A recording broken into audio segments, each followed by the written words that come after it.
the arms race in the Eastern Conference is on, isn't it?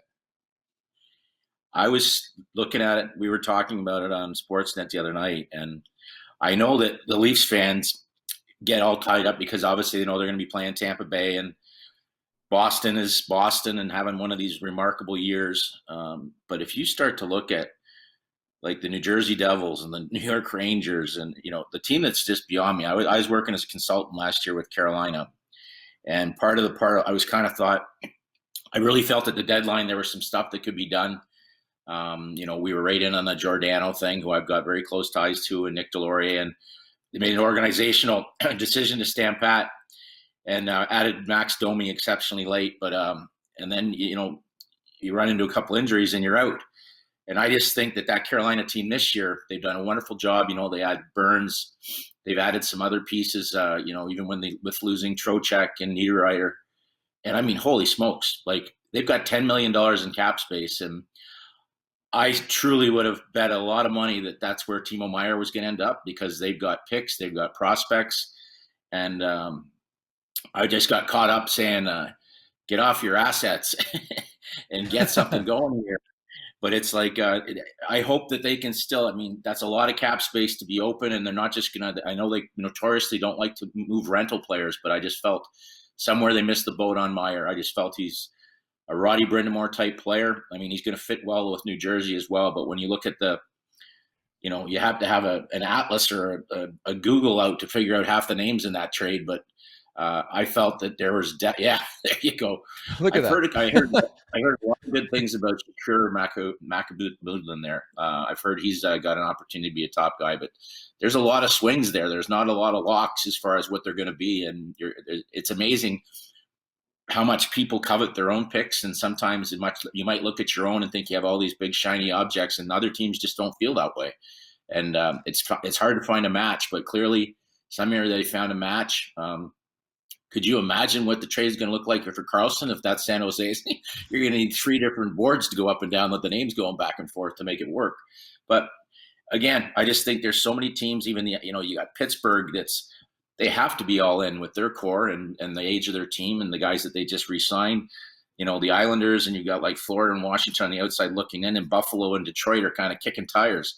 And they're in situations, I don't see the teams with house money there for me are a little bit Buffalo and Detroit. I think that they're more apt to make a hockey trade with someone for a term. I don't think they want to burn assets for a rental, but it's going to be some kind of playoffs in the East. And again, in the West, for me, there's some teams that have really underwhelmed and underachieved, whether it be for injury reasons or poor goaltending. And they don't have the cap space to heal any of their problems. So it's going to be wide open on that side for a different reason. And I guess you just got to keep an eye on Colorado and see if they remain healthy and when Landeskog comes back. And if he's a guy that they can do the Kucherov with and add a piece to help him down the stretch and then roll out a healthy Landeskog to start the season, they're going to be a handful for somebody. I would say I will praise the creativity of GMs around the league. They're thinking outside the box a bit more this year, which is great to see. But I would love you to take us behind the scenes. And I know this is a rarity because the deadline usually happens on the Monday, Mike, but we're seeing it on a Friday this year. What's happening in NHL front offices right now as we get closer to Friday? Well, it all depends where it's tough because there's such parity, right? So you've got to have 2 boards up. And first of all, you usually go about 4 seasons out. So you're not doing anything in a bubble where you're just thinking about tomorrow. You got to see who's up. Like, for example, you talked earlier about when we're going to need money for Nylander and when his contract's coming up and what it's going to look like. And you've got to use, and you don't really know how high the cap's going to go up. But there's different situations. There's teams, I think, that are playing with a little bit of house money, like a team like Seattle. I don't think they're having a great year, but I wouldn't think they'd want to be unloading a bunch of assets for a rental player. And there's some people whose jobs are on the line where, there are expectations that, I mean, it's no knock. Everybody's talked about the Leafs. It's strange for a team that it's not only they're so well built, and now and he's with the addition of Ryan O'Reilly, which I think is just an absolute steal because they get some of what they lose with Jake Muzzin and a Stanley Cup guy, Conn Smythe winner. The guy plays on both sides of the puck. He's a throwback as far as the leadership that he brings, the intangibles. That's a huge piece. But again, you're still not, your back end for me is still a little bit leaky. It's 1 injury away from being in trouble. And you've got guys like Gio, they don't ever take any nights off. So you just said, whatever, he's just blocked his 4,000th shot. So You just hope and pray that those shots just keep hitting him in the shin pads, because you don't want to lose a guy just because he plays like a warrior. And again, their first round matchup, no matter for me, and I think Samsonov's been great. Matt Murray, you can't really tell because he's always injured, but you got to tip your hat and say, at least to start, Vasilevsky's, it tips their way. And I always looked, I mean, down the middle, we were so successful in Los Angeles. And again, at this point, we were fortunate enough. We did most of our deals early, so we felt that when we were ready to push, we wanted Mike Richards. We had just acquired Jeff Carter for Jack Johnson, and we wanted Mike Richards. We felt he was a great fit. I mean, I coached him. Everybody knew that he was a Captain Canada, and we knew that Philadelphia wasn't going to give him up. He had term, and he was in his prime still, and we ended up having to give up Braden Shen, Wayne Simmons, who at the time we knew were going to be future stars, and a second-round pick. But we felt that was going to put us over the top and give us the center depth that we now see the Leafs had. You know, now all of a sudden we go Kopitar, Mike Richards, Jeff Carter, Jarrett Stoll. It's a pretty good look down the middle, right? And it was going to be hard to keep up with us. And that's why I had Tampa Bay with Point, Stamkos, and Paul ahead of the Leafs when they were running out Matthews, JT, and sometimes it was Engvall or insert guy here third. Now I know they're mixing around the lines and Sheldon's, but you now move O'Reilly into the middle, and I think that sways right over to the Leafs in favor of them as far as center depth. And obviously they have different moves they can do to move somebody over to the wing late in games or in power play situations. But I love it, and I think now, though, once you've dumped into the deep end, you've got to find a way to add. And I'm not saying it has to be a superstar defenseman or anything like that, but I do think someone like a Shen would be a perfect fit on this team. He's dealt with the Toronto media market. He's A-plus class. He's kind of reinvented himself for a guy that I think picked 5th or 6th overall with all these different expectations. He's got himself in great shape. He's secondary toughness. He'll fight for teammates. He's won a couple cups in Tampa, and he wasn't obviously wasn't in the lineup every night or a top, but he's been around that atmosphere. He knows what it's like to go not 1 round, but 4 rounds and be successful. And he's really taken on, between his penalty killing and his shot blocking, he's been an excellent fit in Vancouver, and especially for a young defenseman like Quinn Hughes. I don't think he's going to come cheap at all, but I love the fact that he's a right shot D as well. But I think something like that just fits so well in with this group and their character. And again, I think Vancouver can still, it's going to probably be a rental because I think the Canucks are going to have a deal in place to bring him back. He's too valuable, but that's the type of piece I'd like to see the Leafs add moving forward before the deadline. And it'll be curious, too, to see who they have to subtract off their roster, right? Like, there's a reason why they included Minnesota as the 3rd team in that trade to eat some cap, but certainly it's got to be money in, money out at that point. So could it be a Kerfoot? Could it be an Engvall?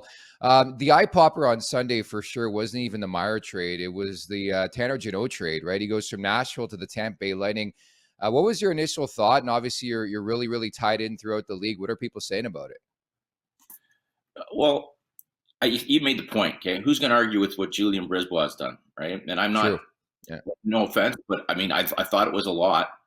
But Tanner Jeannot for me is there's only 4 or 5 players like him in the entire league, right? He's a bit of a unicorn. And I mean, this year his play's fallen off, but it's not too often you get a guy that skates that well, that plays that physical game, and he does it in a 6'4", 215-pound rig. So it's not news I would want to hear if I'm the Toronto Maple Leafs.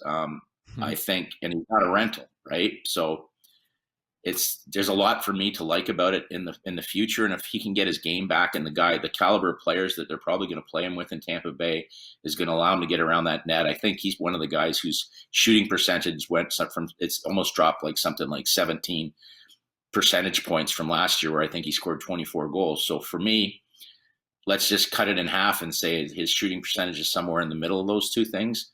You're getting a tiger. This guy he's a mean dude who plays, and he's got captain background. I mean, I know he was a huge piece of his Western Hockey League team, and everybody raved about him. And he's one of those stories. I think if you think he was undrafted, it's almost like a Mark Giordano story as far as his road to the National Hockey League. And I think you throw someone like that in that lineup, you're like, this is going to be something to watch. This is really going to be something to watch, because the depth is very similar. I mean, you got to stay healthy, but you look at that against what the Leafs have depth up front, makes the Ryan O'Reilly trade that much more critical. And again, now it's going to be if somebody can add that extra piece on the back end, because I think it's a little bit more diverse. And I think the top end, they don't really have a Hedman. in Toronto, and there's some nastiness there to boot with regards to someone like a Cernak who plays a really strong physical game. And again, they've been there, done that. The only thing that I would say as far as that matchup that should be well in the Leafs' favor, and we learned this in Los Angeles, is you've probably got 4, you've probably got almost 11 rounds of playoff mileage on one team. So there should be a bit of fatigue, right? Shortened season, and True. there should be no excuse why Toronto doesn't come out much fresher in this series and have Tampa Bay chasing their tails, because they just haven't played nearly as many games. Yeah, and I think the intriguing thing too with Tampa is like they love paying for cap certainty, right? They've done it before. They did it last year with Hagel. They did it with Nick Paul. There's already reports that they're going to go long term on something with Jeannot, maybe around the 2-3 mil per season range. And I think in a cap world, it's just a nice piece of business. I know they gave up a lot, but when you see guys like Nick Perbix make their debut this year and have the impact they have, like I just can't find the doubt right now in Tampa. Maybe it's like a kick the can down the road type conversation, but again, as I started the conversation with, I can't dispute anything they've done because all they do is win the last couple of years, right?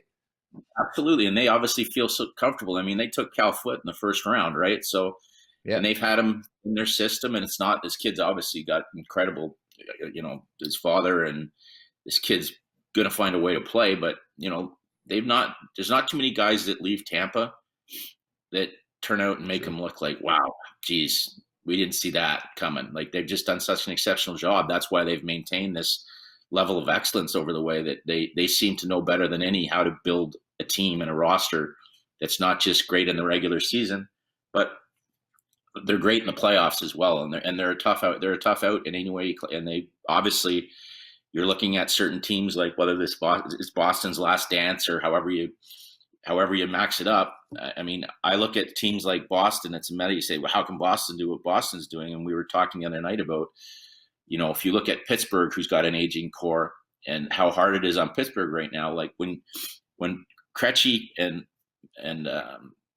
Bergeron come back for like 3.5 million, together, and they're arguably still they're like O'Reilly and Giordano. They're bringing it every night. You're not getting diminishing odds on what they bring to the table. And then Malkin and Letang come back at 6.1 million each. You could probably make the argument that you wouldn't trade Bergeron and Krejci for Malkin and Letang at this stage. It still probably goes to Pittsburgh, and they're both Hall of Famers. I'm Yeah. not knocking their, but you could make the argument.